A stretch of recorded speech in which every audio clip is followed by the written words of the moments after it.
Olá, pessoal. Então, vamos começar nosso quarto podcast. E o convidado é um convidado muito especial, né? É um paciente, amigo, ídolo, essas coisas todas, né? Que é o Eduardo Costa. Eduardo, muito obrigado pelo aceite tão pronto. E eu gostaria que começando, já perguntando, né, eu gostaria que você falasse um pouquinho da sua trajetória. O jornalismo sempre foi desde o início a profissão sua, como é que a gente começou aí? Ele esqueceu de incluir entre os adjetivos que eu também sou um admirador, além de paciente. E ele é um dos responsáveis por um verdadeiro milagre, que são muitas cirurgias nesses 2 olhos e eu estou enxergando bem. Bom, eu na verdade aos 11 anos de idade estava em cima do caminhão de leite do meu pai, Itambé ainda tinha sua usina na rua Itambé da Floresta. Meu pai ia lá todo dia e levava, ele fez isso durante 30 e tantos anos, de domingo a domingo, ele levava leite, pegava nas fazendas aqueles latões e levava. Estávamos eu e meu irmão em cima do caminhão. E ele depois de sair daí também, ele parou na Santos Dumont 240, onde tinha o Hotel Londres, que era de propriedade do Francisco Cortes, um fazendeiro em cuja fazenda meu pai pegava leite, e ele tinha falado com meu pai: "Leva um menino seu para trabalhar comigo, eu comprei um hotel, eu sei que você tem muitos filhos", ele gostava muito do meu pai, "eu quero dar emprego". Eu e meu irmão em cima da carroceria. Parou na porta do hotel, meu pai desceu, o seu Francisco Costo foi saindo, falou assim: "Ô, Nandinho, olha os meninos aí, que bom, vamos descer", e eu pulei da carroceria. Ele falou assim: "Mas ele pulou rápido demais, eu gostei dele", meu pai falou assim: "Não, mas o emprego é para o outro, que é 2 anos mais velho, não é para esse atrevido não". "Ah, não, eu gostei desse", depois eu arrumo para o outro. E ali eu comecei a trabalhar, eu de 2 às 5 da tarde eu pagava as contas do hotel, eu era boy, e de 5 até às 10 da noite eu era, assessorista de um hotel daqueles porta de açougue. Isso eu fiquei 3 anos fazendo ali, e estudava de manhã. Um hóspede foi com a minha cara e um dia perguntou assim: "Você não gostaria de trabalhar em banco?" Eu falei: "É meu sonho". "Você tem datilografia?" Eu falei: "Não, faz". 2 meses depois eu falei: "Eu já fiz". Ele falou: "Vamos". Fui para o banco. O BMG, que era o banco meu, foi comprado pelo Real, eu passei por algumas promoções, e um dia trabalhando no caixa do Banco Real, 17 para 18 anos, chegou lá um cliente, o Vargas Vilaça, que era radialista, eu fiz uma farra tão grande que a minha colega falou assim: "Olha, Eduardo, você vê que eu sou uma pessoa tímida e tal, eu não falo, mas eu sou filho de um radialista. Eu estou vendo você falar que vai fazer vestibular e para letras, você pode até ser um bom professor de português, mas você nasceu por rádio, faz jornalismo". Fiz, 3 anos depois larguei o banco, comecei na profissão onde estou há 45 anos. Então eu tenho 66 anos, que eu farei em outubro, se Deus quiser, 55 civis, 45 deles no jornalismo. Ah, É muita coisa, tô é velho, hein. não, tá experiente, né. E dentro desses 45 anos na trajetória do jornalismo, com certeza muita coisa mudou, né, Muita coisa, muita coisa. muito profissionalismo também chegou, Chegou. acredito eu, né, porque eu Sim, acho que as sim. pessoas agora a gente está com profissionalismo em todas as profissões, né. Mas eu acho que o que mais te marcou? Qual a mudança que você percebe mais É. marcante para você? Eu fui da turma primeira que chegou na rádio, nos anos 70, final dos anos 70, com diploma e com voz fina. Até então o rádio era todo de vozes impostadas, aqueles vozeirões e tal, e de gente sem diploma. Então muitos sucumbiram à vaidade, porque chegaram na redação achando que eram bons. Eu cheguei com a humildade de saber que aqueles caras que eram bons, que eu queria aprender com eles, e no que eu aprendi e juntei a experiência deles, o fato de serem jornalistas de fato, comigo que era de direito, diplomado, eu sobrevivi e cresci. Ah, isso é muito legal, né. E eu acho que, eu, dentro da do que eu percebo, né, eu acho que o jornalismo levado com profissionalismo, Sim, como você faz, sim, né, você traz muita, eh, você foi para um lado onde você traz algumas, entrevistas mais fortes, né, sim, nem sempre uma, notícia muito boa, sim, mas você traz sim. com tanta leveza, né, eu acho que É, realmente sua colega estava certa, né, você nasceu para isso, né. é, Como é que você faz é. para se tornar uma coisa pesada? Depois eu vou contar a minha historinha de como fazer isso também, na minha profissão. E Primeiro que ficar leve, assim. primeiro que eu preciso, voltar um pouquinho para dizer que o rádio, quando eu comecei, ele era mais romântico, mas ele não era tão responsável como hoje. Um colega qualquer inventava que tinha um capeta na quadra do Vilarinho e aquilo, né, o outro inventava que tinha uma loura do Bonfim que atazanava as pessoas, e aquilo ficava repercutindo. Não, aí as próprias mídias sociais, as redes, né, impedem isso, porque hoje tudo repercute muito. Bom, esse é um ponto. Agora, de fato, eu escuto isso muito: "Eduardo, você faz um programa de polícia, de sangue, faz a gente com leveza", é porque, primeiro, eu não dou aquela eu não sou aquele cara que grita: "Esse é o vagabundo, tem que morrer, não sei o quê, blá-blá", eu não faço isso. Eu vou contando os fatos, procurando torná-los o mais humano possível, respeitando até mesmo aqueles monstros, né, caso recente de uma menina de 10 anos que foi morta, todo mundo quer que mata, que então eu chamo muita atenção para a gente pedir justiça e não vingança, e eu sou naturalmente bem-humorado. Então, entre meio um caso ou outro, eu solto uma brincadeira, um bordão. Uma vez eu estava escutando o Mário Henrique Caixa narrando o jogo do nosso glorioso, e ele falou assim: "Eu tô achando", lá pelos 15 minutos do segundo tempo, "tô achando que a Chape não vai aguentar". Eu gostei daquilo, ficou na minha cabeça. No outro dia eu estava lá falando de um caso qualquer, eu falei: "Gente, vocês querem saber da coisa? O coração não vai, eu não vou aguentar". O povo gostou, ficou. Onde eu tô na rua assim, passando, um cara grita lá dentro do carro: "Não, eu não vou aguentar". E assim vai. Então, aí dentro dessa questão de saber comunicar, ficar com isso, né, deixa eu até voltar atrás, porque eu também acho interessante essa maneira leve de É, levar a vida, e aqui é o recadozinho que eu gosto de deixar também nessas nossas entrevistas, que é justamente você trabalhar com o que gosta, é, você consegue trazer leveza, é. né. Eu trabalhei em várias clínicas antes de estar só no centro oftalmológico, e o doutor Rui Marinho falava assim comigo: "Cláudio, você trabalha com uma subespecialidade que nem sempre o resultado visual é o melhor que a gente gostaria de passar, que é a retina. E só que eu gosto de ficar perto do seu consultório vendo os pacientes entrando e saindo". Mas por causa do quê? Eles entram com tristeza Uhum. e do consultório com certeza você não melhorou a visão deles ali, Isso, mas eles saem com alegria. isso. E eu acho que é isso, né, eu acho que a gente fazer o que gosta é a maneira mais fácil de trazer leveza para aquilo que a gente faz, né. Tinha meus 13 anos, no elevador desse hotel que eu trabalhei, que era um hotel de terceira categoria, não era nada chique, e um vendedor de meias, de linho em São Paulo, estava hospedado, e ele ficava lá sempre, ia embora, voltava, um dia ele falou comigo assim: "Ô, você vai longe demais". Falei: "Vou". Ele falou: "Então você vai estourar". Falei: "Por quê?". "Trabalho mais amor é igual sucesso". Eu nunca esqueci isso. E eu, por exemplo, quero dar agora aqui o meu depoimento de paciente, quer dizer, eu levo a minha mulher lá no centro oftalmológico, é um lugar que eu fui lá 20 vezes, das quais 14 em desespero, e sempre me dei bem.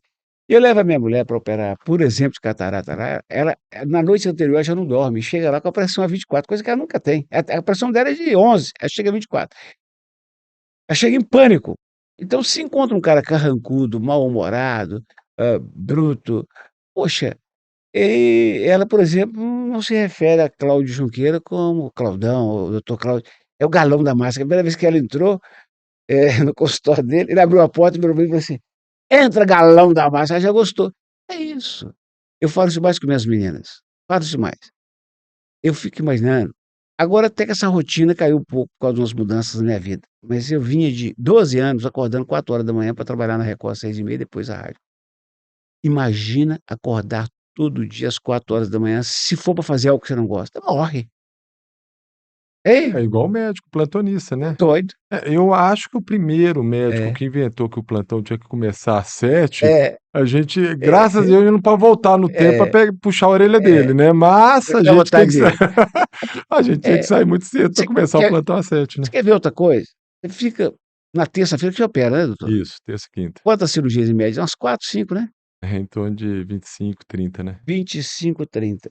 Ali dentro ficam mais ou menos quantas pessoas? Da Dentro equipe? Instrumentador, É, auxiliar, tudo? dá Dá umas dentro da 10? sala umas 6, aí contando as alunos da PUC, Você essas coisas, chega a 10. imagina um médico mal-humorado. Por exemplo, eu escuto muito que cirurgião normalmente é um cara agressivo, que joga as coisas. Quem aguenta fazer 25 cirurgias? Quem aguenta? Se não for da brincadeira: "Aí, vamos lá, pega o lanche, opa", e aquela história, não é? Mesmo. Com musiquinha, É, né, trazendo um ambiente mais gostoso, contando piada, e aí é, vai, né. Eu acho que é legal demais essa. ué. Agora, uma coisa que é muito interessante, acho que em qualquer profissão, né, é a questão da gente saber se comunicar. Hum, Então eu vou aproveitar, sugar um pouquinho de você, uhum. porque para mim você faz isso com maestria, e eu trabalhando como médico, tendo que passar para os pacientes a real do que está acontecendo, de maneira humana. Eu já estive presidente do hospital, sim, trabalho na gestão até hoje, sim, e também a gente tem que comunicar com todos os, sim. colaboradores do hospital. Eu gosto de brincar de falar assim: "Gente, comunicar não é falar, é fazer as outras entenderem o que você quer passar", Ou, né. Qual que é o segredo para a gente conseguir fazer isso? um grupo de colaboradores, né, e a gente fala assim educadamente, mas, eh, es e está implícito que são subordinados, assim como um filho, assim como tudo na vida, o exemplo vale muito mais do que a palavra, muito mais do que a palavra. Repara quando vai ter um clássico Atlético e Cruzeiro no domingo, se durante a semana os dirigentes põem pilha. Agora que o Ronaldo assumiu o Cruzeiro, no primeiro Atlético Cruzeiro, ele convidou a diretoria do Atlético para almoçar. Foi tudo mais suave, no antes e no pós-jogo. É porque é diferente, sabe. Então, eh, a o centro oftalmológico que eu frequento muito, a comunicação, por exemplo, do visual. Se os médicos, os responsáveis estão vestidos de acordo com o seu uniforme, né, com o seu jaleco Jaleco. bacana, com o seu crachá bacana, todo mundo vai seguir. Lá na rádio nós temos um exemplo histórico, ele agora saiu, mas o Emanuel Carneiro, que ficou durante décadas e mais décadas, ele nunca reclamava de fazer a grande resenha domingo, 18h. Eu chegava lá na ressaca, arretado, invocado, porque tinha matado meu fim de semana, como é que eu ia brigar com o homem? Então é exemplo, mais do que discurso, do que palavras, e respeito, e respeito. Eh a turma que trabalha feliz, rende mais, eh eh, capta mais clientes, produz efeito mais de acordo com o que se espera, sem pressão. É muito É gostoso, muito né. gostoso. Eu acho que comunicar é um pouco, é difícil, né, as É, pessoas têm é. algumas pessoas levam para um lado sempre diferente do que a gente quer Isso, colocar, mas é isso isso. que você colocou, né, É. colocando as coisas com simplicidade, de coração, a Acontece? mensagem leva, né. E você cria uma filosofia, e a turma vai aderindo, aderindo. Quem não se adapta cai fora do barco. Naturalmente, não precisa ter briga, né. Isso é muito legal, gente. Cria um rumo e vai nele. E e mostra para as pessoas que elas são importantes. Porque dentro de uma instituição, o presidente é muito importante, mas o fa ai do presidente se o faxineiro não recolher o lixo todo dia. É isso, é interação, é troca, é respeito, sabe. É essa tal de compliance aí que hoje falam, isso eu acho que nas empresas sérias todo mundo fez isso a vida inteira. Brincar sim, mas com respeito, eh olhar para a colega se ela é bonita igual aquela loura ali, se olhar sim, mas sem assédio, sem desrespeito, não é não? Tudo fica mais simples, Mais né. simples. Eu sou muito brincalhão, tem É hora isso, que, isso. o limite é muito, É, eu tênue, também mas me vigio, é, eu também me vigio, é permanentemente. isso, mas a gente vai indo. Eu percebo, por exemplo, na minha profissão, eu percebo que é mais fácil a gente trabalhar com o social, né, Sim, a gente na medicina, sim. a gente, né, tem essa questão de, ajudar as pessoas, de trabalhar para um pouco nesse lado. Mas o interessante quando eu olho para você, assim, eu vejo o quão preocupado Uhum. você é com o social. E você ajuda muito as pessoas. Eu queria que você falasse um pouquinho disso, né, como quão especial você é por fazer disso, por a gente se sente bem. É. Logicamente você também, né, quando você percebe o impacto positivo que dá na população, um jornalismo sério e bem feito, e a pessoa Eduardo Costa também fazendo todo o social dele, conta um pouquinho pra gente como é que isso repercute, né. Eu acredito muitíssimo que nada acontece por acaso, eu acredito muitíssimo que a vida é um bate e volta. A gente terá de volta aquilo que fez. Naturalmente, sem trabalhar para isso, né. Eh, Quando eu vou apresentar um programa às 6h30 e tem muita notícia ruim, e eu já entro com a cara boa, eu já estou ajudando a melhorar o dia daquela pessoa que está em casa me assistindo, e eu escuto isso muito.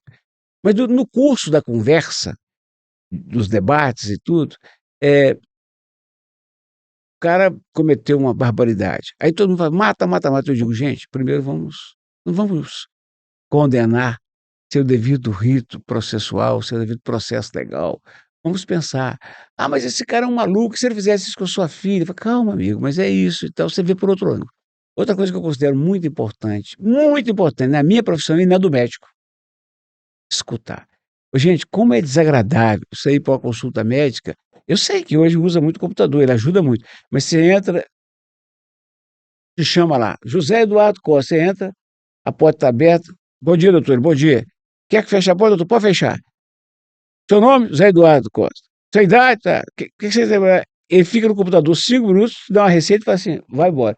Ele vai embora e fala assim: "Mas espera aí, faltou aquele médico olhar para mim 30 segundos, e o corpo da gente fala. O que é que você tem sentido? Por que você está aqui?", mas olhando para a gente, tudo. Mesma coisa no jornalismo. Hoje menos, né, por uma série de razões, mas a Rádio Itatiaia é naturalmente um veículo de socorro às pessoas, e de matar a curiosidade das pessoas. A pessoa está lá no fim do mundo, ela vê um barulho na rua dela, está doida para saber se alguém matou alguém, mas ela não pode ir lá, liga para a rádio. E outra vez, o cara compra um lote de um vigarista num terreno que não existe. Aí ele vai para a rádio me procurar, junta, tadinho, documento de 20 anos, que é um monte de papel, e eu não tenho tempo sequer para ver o papel, mas eu posso recebê-lo. "Pois não, senhor Joaquim, senhor Eduardo, eu vim aqui porque o senhor é um homem do coração grande, e aconteceu isso, eu escutei também". Eu falei assim: "Senhor Joaquim, eu não posso entrar nisso, porque eu vou ser processado. Isso tem que ser um assunto de justiça. O senhor vai procurar a defensoria". "Pô, eu já fui lá, mas não sei o quê e tal", mas senhor Joaquim, tenta de novo, tenta na prefeitura, serviço social, tá? Eu não posso fazer nada para o senhor. O senhor não me leva a mal". Ele falou: "Quantas vezes?". Eu falei assim: "Não, senhor Eduardo, só de o senhor ter me ouvido já melhorou". Hã. Escutar, escutar o cara. Porque ele é gente, né. Tanto é que quando a gente vê hoje as profissões, a gente vê a robotização do mundo e tal, os caras mais especialistas dizem o seguinte: "Só vai sobreviver quem for altamente qualificado e quem gostar de gente". Como é que eu tem chance de algum médico entrar na sua equipe se não gostar de gente? É complexo, né. E dentro disso aí, né, vou pegar puxar aí um É. assunto interessante, que é justamente o virtual, o real, Uhum, né. uhum, No seu caso, uhum. isso aí com as mídias sociais, Sim, as coisas foram se misturando. sim, Hoje as pessoas se relacionam virtualmente, sim. né, então, qual o impacto na comunicação em relação a essa questão? O que que é virtual, o que que é as pessoas cada vez mais, agora Sim. com o que está vindo o metaverso aí, vai Nossa ficar senhora. mais difícil ainda a gente entender o que que é real, o que que É, é é. virtual. Como é que faz um jornalismo nesse mundo de hoje onde está tudo, misturado ali? Nós estamos aqui com o copo, né, o meu já não está mais na metade, mas quando o copo está na metade tem aquela história, né. O pessimista diz: "Só tem a metade", o otimista falou: "Já tem a metade". E assim é a vida e tudo. O advento das mídias sociais foi uma bênção para o jornalismo em alguns aspectos. Por exemplo, eu estou apresentando um programa no rádio e de repente, alguém diz assim: "Ó, acaba de falecer Jô Soares. Morreu em São Paulo, Jô Soares no hospital tal, tal, tal, tal, tal, tal". Eu falo: "Amigo, você tem a hora", eu já entrei no computador, já joguei no Google Jô Soares. Aí, Jô Soares morreu essa madrugada e tal. Quando volta para mim, eu já abri a página e falo assim: "Jô Soares, meus amigos, trabalhou no SBT, na Globo, foi casado com 3 mulheres, teve um filho falecido em 2014. Jô Soares namorou Cláudia Raia". E aí você começa a discorrer um sem número de informações, quem tem em casa fala assim: "Gente, isso é um computador?". Não é o velho Google ajudando. Esse é só um exemplo de aplicação da internet para melhorar a nossa profissão. Agora, outros, inúmeros outros. Hã, eu trabalho no rádio e eu tenho os colegas que fazem rádio escuta de outras emissoras de rádio. Antigamente era um Deus nos acuda. Hoje não, se você está em 2 sites bons de notícia, um nacional, um regional, aquilo que te escapar na sua, cai ali. Acaba de acontecer um acidente, então você entra. Outro lado bom, tem muitos. Mas tem também, como tudo na vida, o lado horroroso. O pior deles é a falta de responsabilização de quem põe as coisas na internet. Então, o cara vai lá e escreve assim: "O Atlético contratou o Neymar". E eu que estou lá trabalhando, começo a me esforçar, primeiro para saber se é verdade, perco um tempo danado, e depois para convencer o ouvinte que aquilo é mentira. E o Atlético contratar Neymar é grave, mas tem coisa muito mais grave, como, por exemplo, eh eh, há um tarado no bairro tal e o nome dele é fulano. Essas notícias falsas, sabe, dossiês falsos contra as pessoas, isso é um inferno, porque quem faz o jornalismo com comprometimento, com responsabilidade e sujeito a um processo, fica parte do tempo explicando o inexplicável, que não existe. Isso é complicado É, mesmo, né. é.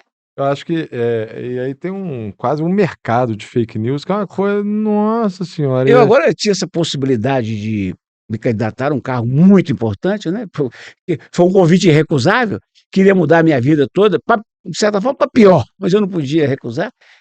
Mas eu fiquei 30 dias esperando a definição se ia ou não, e o que me apavorava, que havia uma leitura de que eu poderia ajudar a definir no primeiro turno a eleição, aqui pelo prestígio na região metropolitana.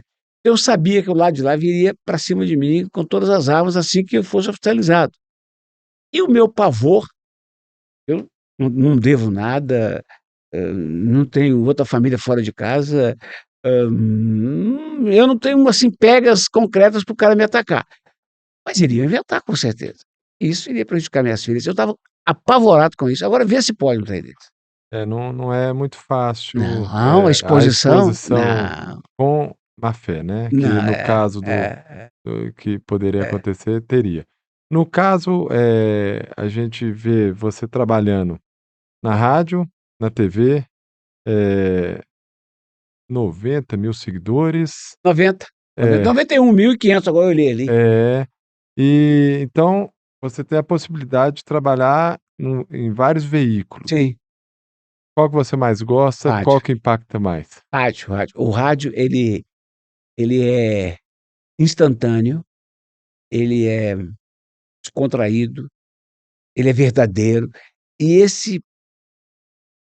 essa busca incessante de todos os veículos de comunicação, de todas as mídias, sobretudo as eletrônicas, da interação, o rádio tem desde quando Bentinho do Sertão falava assim: "Dona Maria, vai comprar roupa na Rua de Mel. Eu sou João aí, Cachoeira dos Macacos, leva a égua lá na porteira que o Zé vai chegar aí de ônibus, no ônibus das 7 da manhã". Isso o rádio faz isso a vida inteira, e eu amo isso. Não, e é legal porque você já me convidou. Hoje a rádio já está na mídia social, Sim, já está também sim, levando da sim. mesma maneira os Isso. veículos. E a gente vê, assim, uma mudança muito grande, né. Eu fui dono de locadora antes, né, É, de começar a medicina, e aí a gente vai é. vendo o mercado mudando e a Impressionante, né. rádio continua, É né. impressionante, né. É uma coisa. Blockbuster, quem lembra, hein? E aí, meu irmão era só fala: "Nós vamos falir, porque tá chegando aí a tal da TV, É. a cabo". Sim. Aí eu falo assim: É, "Não, isso não é, pega". Eu falei: é. A "Pega". TV a Então cabo tá acabando hoje por causa do por causa do streaming. screen. Então Então é isso. as coisas vão e É. a rádio continua, é muito legal, né, a E gente. quando a televisão chegou nos anos 50, na metade do século passado, disseram: "Agora o rádio já era". Aí agora acabou o rádio. Aí nos anos 60, 70 veio o FM, um som mais apurado: "Ah, agora acabou a AM". Aí chegou a internet, alguns anos depois: "Agora o rádio acabou". E nada. O Casa Itatiaia chegou agora com a ajuda das mídias digitais. Chegaram em janeiro, para dar um exemplo de um mês, né, em janeiro a 1.000.000 de ligados, juntou isso com 2.000.000 de ouvintes e a rádio chegou a 3.000.000 de pessoas ouvindo no mês, tornou a rádio mais ouvida do Brasil. Eh, não adianta. O Cláudio, quando vai ver o galão da massa jogar, põe na televisão, mas baixa o som e deixa o caixa da rádio. É, isso que é interessante, porque você passa É. como o som vem mais rápido que a imagem, Uhum. você passa a ser o primeiro A saber do a gol. saber do gol, né. Ao mesmo tempo, se eu estou com outras pessoas, eu Isso. prefiro não ligar o caixa, porque senão eles me matam, É né, porque verdade, é a verdade, pessoa tá lá no meio é de campo, verdade. o jogo tá lá no meio de campo, como É. gol, né. Enquanto você tá assistindo na televisão em um prédio, que Não, o o vizinho tá no rádio, que vizinho tá o no vizinho rádio. Eu acho que a única reclamação que eu tenho no rádio, quando eu não estou no é, rádio, é, outro está no rádio, ah, né, e eu sou do tempo que eu levava o é. radinho na. E outra coisa, por exemplo, pode, modernizar, pode usar toda a tecnologia do mundo, mas você mandar um abraço pra pessoa no rádio, ela ama. Ô, manda um abraço pra mim, você fala assim: "Ô, Carlos Henrique, um abraço pra você". Isso é impagável.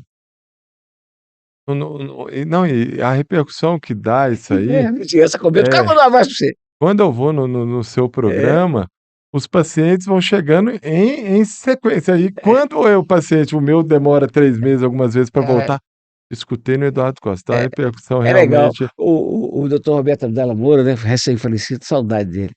Ele falou comigo depois de uns 2ª ou 3ª consulta, ele falou assim: "Engraçado, eu recebi o senhor bem, porque eu recebo, mas eu não sabia da sua importância, o senhor é muito importante". Eu falei: "Mas o senhor acha?". Eu falei: "Acho, porque eu converso com colegas de profissão e eles estão escutando o senhor.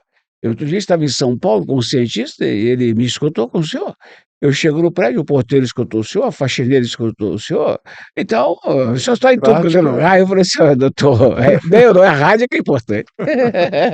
E dentro da uma coisa super legal e mineira, né, a Rádio Itatiaia, né, que É, é, bacana que é a Rádio é. Itatiaia, né, a gente, eh, escuta, veio a FM para entre as vai acabar a AM, mas a Rádio Itatiaia ela Patrimônio, né? é um patrimônio nosso aqui. É. E depois de quase 70 anos com a família Carneiro, né, houve a transferência de comando de de propriedade para o Rubens Menin, que é um mineiro especial, um empresário vitorioso, e ele no dia que recebeu, né, a rádio, ele disse: "Eu não estou comprando uma emissora de rádio, estou comprando um patrimônio dos mineiros e eu vou cuidar dele, eh, como ele merece". Colocou como vice-presidente, presidente ele colocou o executivo, como vice-presidente um colega nosso, jovem, mas que conhece bem a estrutura da rádio e deu a ordem: "Toca o barco, tem grandes solavancos para continuar nessa pegada que tem". É muito legal. Não, eu tive a oportunidade de conversar com um candidato, um possível candidato a governador e o sonho dele era ser candidato a presidente um dia lá para frente. A estratégia dele eram as rádios, É, porque ele sabia, ele conversando comigo, né, eu falo assim: "Mas rádio? Não TV? Não, rádio. A rádio vai é, repercutir em vai, tal maneira". é. E agora, voltando um pouquinho, né, eu tive o privilégio de conhecer a Sara, É. né, e as 2 filhas fazendo medicina, é isso? A Fernanda, mais velha, já é médica há uns 13, 14 anos, é angiologista. E a Sara começou agora a segunda metade do curso, o 7º período lá nas ciências médicas. Então, como é que é essa questão, assim? Porque, vendo um pai com a paixão que tem, É, eu achava que as 2 deveriam fazer jornalismo, não? E como é que foi? Eu acho que você é. também gosta muito da medicina, né? Mas foi engraçado, quando a Fernanda com 17 para 18 anos, chegou lá em casa dizendo que tinha feito vestibular para publicidade, estava aprovada, aí eu disse: "Tem alguma coisa errada". Minha mulher: "Não, é natural, tá dentro da sua área". Aí alguns amigos disseram, falei: "Não, a paixão dela é outra". Uns 2 anos depois, a minha mulher disse assim: "Olha, a Fernanda fez vestibular lá no UniBH e passou para educação física, e ela quer saber se você dá conta de pagar as 2". Falei: "Dou". Ela vai fazer um de manhã, outro de noite. Falei: "Dou". Pensei comigo, agora já está mais perto do que ela Ela gosta, porque queria. ela sempre foi mexeu em esportes e tal. Eu falei: "Continua, continua não tendo coragem para ir para o que ela quer efetivamente", porque, assim como eu, ela era muito ruim de escola. Ela estudou uns 2 semestres de educação física e teve um professor chamado Fantini, um professor que dá aula de a matéria básica dos cursos de saúde, eu não vou lembrar agora, matéria básica. Aí chegou lá em casa, me chamou para conversar e disse: "Seu pai, eu estou tendo um professor, uma aula lá, eu não vou ser fe", ela já estava com 21 anos ou 22. "Eu não vou ser feliz se não fizer medicina". Eu falei: "Para tudo". "Mas qual dos cursos?". "Os 2". Mas você gastou". Esquece isso. Aí estudou bastante, tal, passou e fez a medicina, fez cirurgia geral, depois cirurgia vascular, angiologia e tal, e trabalha tem uns 13 anos. Aí eu não sei se isso influenciou a outra, que é 20 anos mais nova, mas o certo é que a outra, com a mesma idade da Fernanda, 12, 13 anos, começou a falar que era medicina, medicina, medicina, e com 17 falou que queria ciências médicas, não queria outra, passou lá e graças a Deus é só alegria, explode todo dia. Mesmo, e eu percebo, a gente acabou, se comunicando, eu e É, a Sara, e eu percebo que ela já se posiciona já, na rede social. já, E a mais velha a também? Fernanda menos, menos. A Fernanda é mais contida, a Fernanda é mais, tímida, a Sara é a história do mundo, sabe, a história do mundo. Ela acabou de voltar agora de uma viagem ao exterior, ela foi encontrar com uma amiga em Portugal e depois visitou mais 3 países, falou: "Pai, eu quero ir nesse sozinho, eu quero me virar, eu quero passar aperto".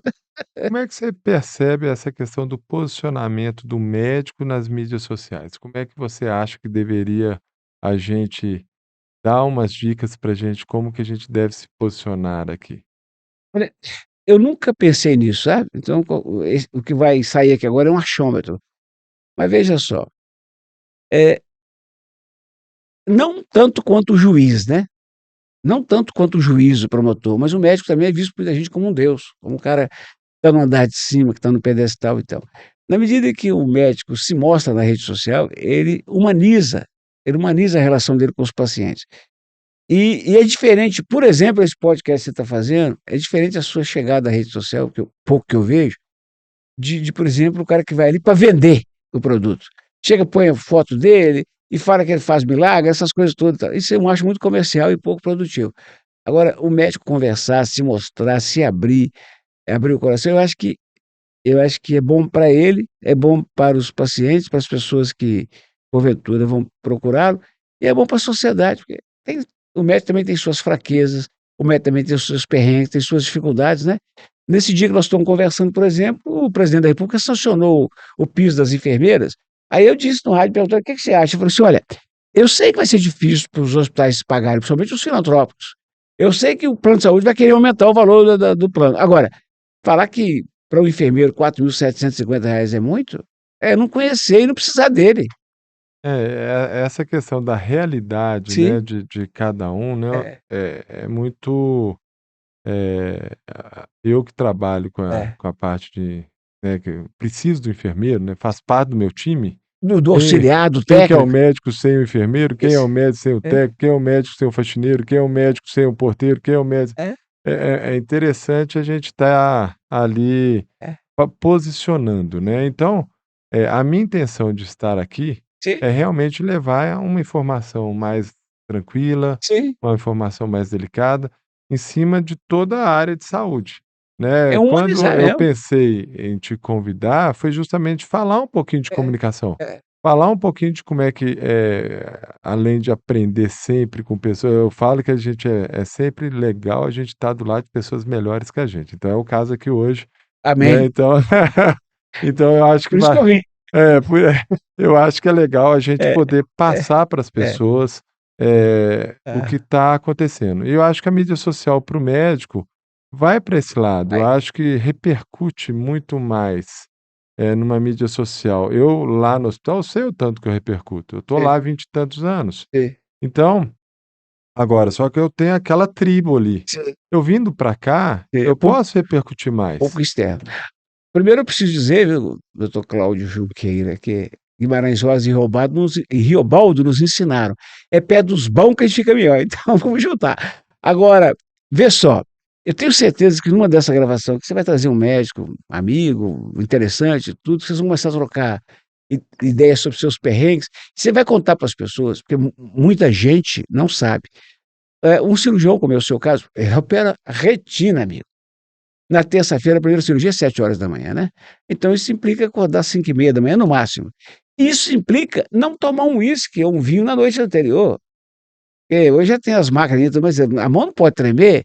Eu sou um locutor, eu já fumei 30 anos, quando meu pulmão limpou, porque eu fiquei 20 anos sem fumar, veio a covid. Então, no rádio ou na televisão, quando eu chego às 6 horas da manhã, eu já fui de casa até lá no trrr, trrr, pra garganta aquecer para eu dar conta de falar. Esses são detalhes que serão trazidos desse trabalho seu, de contato com o público externo, para o cara chegar no consultório, primeiro, com menos medo, com menos sentimento de distanciamento, esse doutor é o cara, eu sou zero. Não, nós somos todos humanos. E com mais respeito ao profissional médico, dizer assim: "Pô, esse cara, para dar conta de fazer essa cirurgia de manhã, ele tem que, na noite anterior, deitar cedo e levantar e tomar um belíssimo café da manhã, porque senão não dá conta". Eu acho que isso tudo é muito legal, não só, também para as pessoas externas, como para os pares. Hoje os jovens estão com Sim, sim, uma demanda muito forte, né. sim. E que hoje a gente, na nossa época, ter 3 amigos era bacana demais, né, É, hoje tem que ter 10.000 likes, sei lá quantos mil likes, então o negócio complicou para eles. Então a gente passar para os pares, para as pessoas que trabalham, eu acabei de sim, falar um tanto de profissão aqui que está sim. ao meu redor. Sim, E eu acho isso muito legal, sim, você trazer leveza para isso tudo, sim, né. Então isso eu acho, que vale a pena a gente, é, estar aqui também um pouco para isso, né. Dentro dessa mesma, questão de repercutir coisas boas, né. Como é que você, trabalha no seu posicionamento dentro de mídia social, já que o foco seu é a rádio? é. Eu primeiro eu procuro mostrar o seguinte, eu acho que se fizer uma eleição, se perguntar, chegar na Praça 7 ou na Times Square e perguntar assim: qual das atividades humanas é mais importante para o hoje e para o amanhã? Educação. Nós tivemos aqui em Minas, nas últimas décadas, várias greves de 100 dias na educação, de 100 dias, 3 meses e meio, 4 meses. Imagina uma greve de 3, olha a importância do professor, né, acho que ninguém questiona a importância do professor. Ninguém questiona a importância de um médico no posto de saúde. Fecha o posto de saúde, nossa senhora. Agora imagina 2 semanas sem recolher o lixo, nas ruas de Belo Horizonte e na porta da casa da gente. Então, olha o tamanho da importância do gari que é invisível. Eu mostro isso na minha comunicação o tempo todo, no rádio e agora no Insta. E outra coisa que eu faço muito no Instagram, veja só, eu gravei ontem um comentário dizendo sobre o caso da menina Bárbara, uma menina que foi assassinada, que chocou todo mundo. Ela foi comprar pão, mataram a menina. E provavelmente abusaram sexualmente dela. Aí olha o que que eu gravei para o rádio e que botei no Insta. Eu gravo lá, pum, ligo o celular, gravo e já vai para o Insta. Eu dizendo o seguinte, que o laudo e o DNA dirão em 30 dias ou mais, se aquele cara que se matou é ou não o assassino da menina. Se o DNA dele estiver junto com o sangue da menina, nós vamos, mais uma vez, poder concluir que todo sujeito, quanto maior é a barbaridade do que ele faz, o inacreditável do que ele faz, mais covarde ele é, mais inseguro ele é, mais doente da cabeça ele é. Agora, se o laudo do DNA disser que não, aí nós vamos aprender mais uma vez, e eu já aprendi isso muito na minha profissão, ele teria dito para a tia dele lá que não estava dando conta dessa acusação. Nós vamos lembrar que se você trata alguém suspeito, já como responsável, acusa e tudo, você mata a pessoa. Ou mata literalmente ou mata a vida dela. Tem aquele caso famoso da escola de base de São Paulo que todo mundo lembra. Os juízes estão lá, porque eles sabem todo O rito o legal, rito que o tem que seguir, processo. né. Eu deixo para eles Eu também. falei isso, eu falei o seguinte, que é por isso que a gente não pode fazer justiça com as próprias mãos, juntar uma turma, vamos incendiar a casa daquele cara, vamos botar fogo nele, vamos matar, porque a gente corre o risco danado de cometer uma injustiça daquelas. E eu fechei dizendo que, infelizes como esse, ainda que eles sejam responsáveis, eles também merecem a nossa compaixão, porque são tão doentes, são tão perturbados, que merecem compaixão. E eu digo nesses casos que você decide. Ou você defende a ressocialização, esse cara vai ficar na cadeia, não tem pena de morte, nem prisão perpétua, ele vai voltar. Ah, põe lá e deixa ele morrer devagarinho. Ou de qualquer jeito. Tá, mas um dia ele vai sair um animal. Aí eu coloco essas coisas, e claro que eu tomo muita porrada, né? Porque a internet é para isso. Mas eu percebo que para cada 5 porradas que eu tomo, tem 50 pessoas dizendo, ô Eduardo, pensei nisso e tal. Então é a minha forma de contribuir para um mundo menos odioso. Então, é essa parte que eu ia porque, eh, perguntar. Hoje numa televisão, numa rádio, muito do que vende não são notícias tão boas. Sim, 90%. Ao mesmo tempo, É, numa mídia social, é. as pessoas tentam vender, Uhum. uma vida meio que, cheio de flores, vamos colocar sem defeitos. Aí vê essa diferença aí, porque numa plataforma, Hum, o que vende é o ruim, é, na outra plataforma, é, o que se vende é é, o bonito. é. Por que isso? Você já pensou um pouquinho nessa diferença? É, primeiro que eu não tinha rede social nenhuma até a pandemia.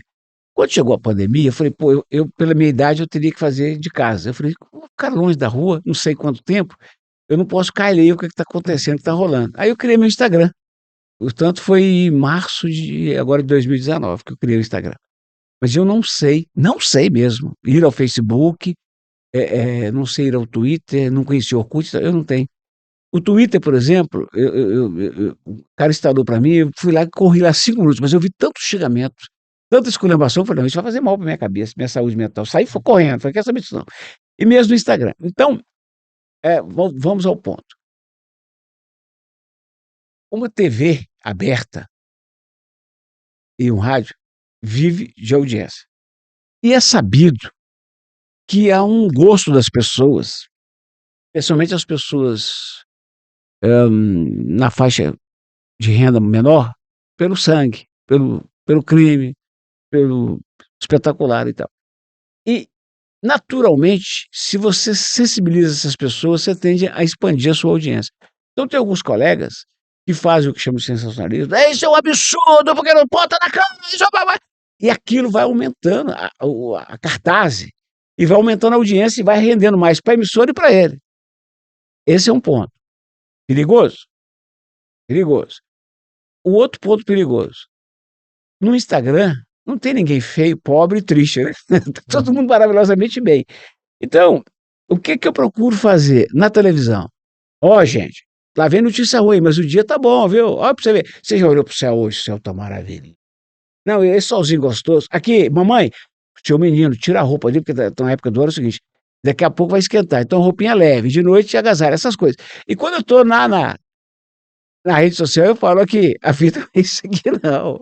Acorda. Então é isso, você procurar o equilíbrio de sorte que as pessoas não sofram muito, mas não fiquem alienadas.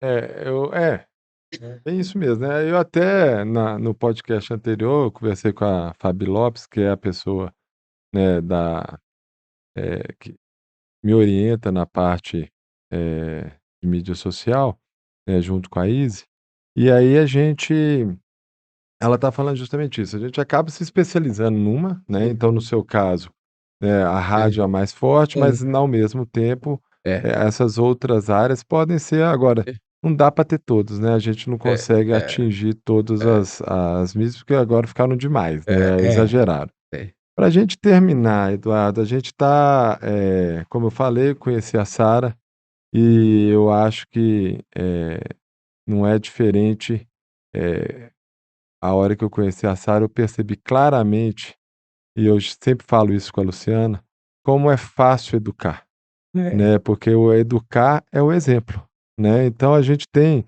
eh eh, é muito é muito claro na nossa cabeça de pai, o quanto repercute o que a gente faz sim, nos filhos, sim, como os filhos vão agir. sim.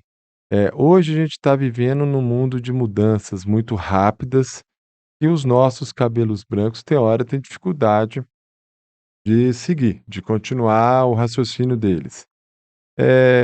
Eu sei que você é uma pessoa otimista, eu sei que você é uma pessoa sempre de alto astral, né. Como é que você percebe o mundo que está vindo aí para os nossos filhos e para os nossos netos aí?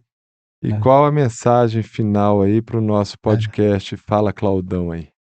É, eu tenho todos os motivos do mundo para ser pessimista, porque